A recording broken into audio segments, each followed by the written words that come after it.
Our website and come join us for a fun, friendly F&M environment.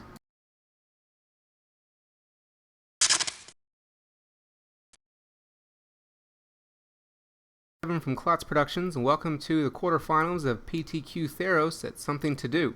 For this match we have Rob playing the Aristocrats, and he's going up against Scott, who is playing red-green aggro. Rob was on the play for game 1, started out with the Plains and played a Doomed Traveler.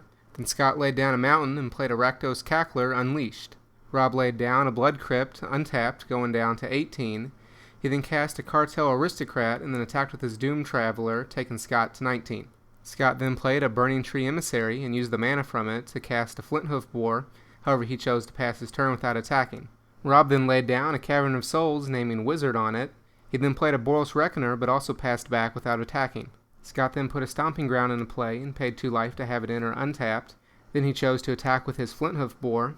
Rob blocked with his Boros Reckoner, and then before combat was dealt, Scott used the Blood Rush ability from a Gore Clan Rampager to give his Boar +4/+4 and trample.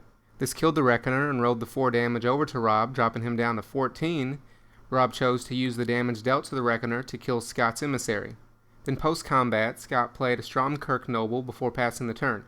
Rob played a second Boros Reckoner on his next turn. Then Scott played another Unleashed Rakdos Cackler and passed it back. Rob hit his 4th land drop, which was a Dragonskull Summit, and then cast a Falkenrath Aristocrat and attacked with it in the air. This dealt 4 more damage to Scott, dropping him down to 13. Scott went all out on his next turn and sent the whole team to the red zone. Rob chose to block the Flinthoof Boar with his Doomed Traveler. He blocked the Noble with his Reckoner and one of the Cacklers with his Cartel Aristocrat. Then before damage was dealt, he sacrificed the Traveler to his Aristocrat to give it protection from red.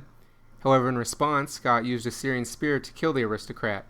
Rob got a Spirit from his Traveler and then took 2 damage from the other Cackler, going down to 12 life. He also chose to use the 1 damage dealt to his Reckoner to take Scott down to 12 as well. Post-combat, Scott followed it up with another Stromkirk Noble and passed it back. Rob attacked with his Aristocrat a second time on his next turn, taking Scott down to 8. Then Scott just played Draw Go for his next turn. Rob then played a Blood Artist and attacked in the air again, this time with his Aristocrat along with his Spirit token. Scott took the 5 damage, going down to 3 life.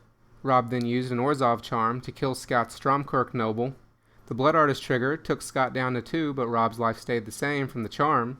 Rob then sacrificed his Spirit to take Scott down to 1, and then sacrificed his Reckoner to finish him off, taking them to game 2.